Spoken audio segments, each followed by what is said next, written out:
Hi అందరికీ నమస్కారం. నా పేరు doctor Sasikanth.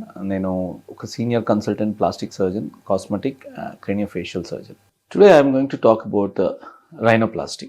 Many people have fair idea about rhinoplasty because lot of celebrities undergo rhinoplasty surgeries. They change their appearance of their noses. So this is the most common surgery of plastic surgery where many people know about it. This is rhinoplasty. What we do in rhinoplasty? Rhinoplasty is enhancement of appearance of the nose. What we do. So, but one thing I want to tell, there is no perfect nose anywhere in this universe. There is nothing perfect in this nature. So, what we do in rhinoplasty is based on the face of that particular person, we enhance the appearance of the particular person nearing to the perfect nose. So, that is what we do in rhinoplasty. So, what do you do in rhinoplasty? What we do in rhinoplasty is enhancement of the appearance of rhinoplasty. So, one thing is clear in nature that there is no perfect thing in a nature. No perfect shape in the nature. Everything is a little bit deviated from the perfect one. This one. So what we do in rhinoplasty is we enhance the appearance of the nose nearing to the perfection. So that's what we do in rhinoplasty. Generally, most common two approaches. One is closed approach and the other is open approach. Open approach is more commonly done rather than a closed approach. So what we do in rhinoplasty is it's basically a modification of 6 structures in the bone. 7 structures, what I would say. That is 2 bones, 4 cartilages and a component of skin. This is what we modify in the rhinoplasty. So we do multiple procedures. For example, if you see a bulbous nose, so you can say different types of shapes. I'll enumerate for you people. So bulbous nose, where tip is very bulky, and sometimes you have a prominent, parrot beak appearance where the tip of the nose is curved a little bit. Or sometimes you have a crooked nose where the nose is curved because of some childhood trauma or childhood accident. Or sometimes it may be deviated.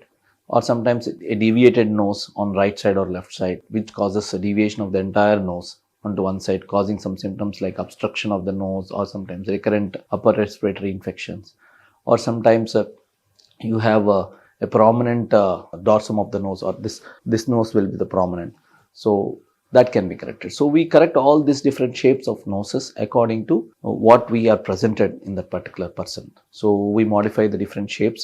Suppose if it is a bulbous nose where the tip of the nose is very bulky, but we do a tiplasty. We modify the different structures that are beneath the scale, on the lower part of the nose, what you call lower lateral cartilages, and the septum and the upper lateral cartilages. We modify them. We do different procedures or maneuvers of the cartilages so that we attain the requisite shape of the nose. Similarly, we sometimes encounter deformities because of clefts. It's called cleft deformity. So where there is one side of the nose is a little bit deformed than the other side. So based on the opposite side, we modify the cartilages in the nose and we correct that deformity. So that's how and sometimes if it is a wide base of the nose, we do osteotomies. Osteotomies in the sense we break the nasal bones on either side and bring it together to make it more sharper, then make the nose more sharper. And that the osteotomies can be different types.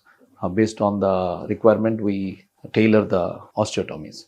So similarly, sometimes where it is a parrot beak appearance, where we correct the tip of the nose by removing the excess cartilages, excess septal cartilage, or by excising this.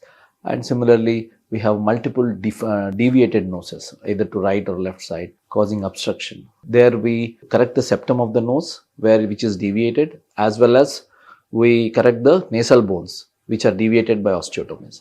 So in that way, we correct different shapes of the noses. That's what rhinoplasty is.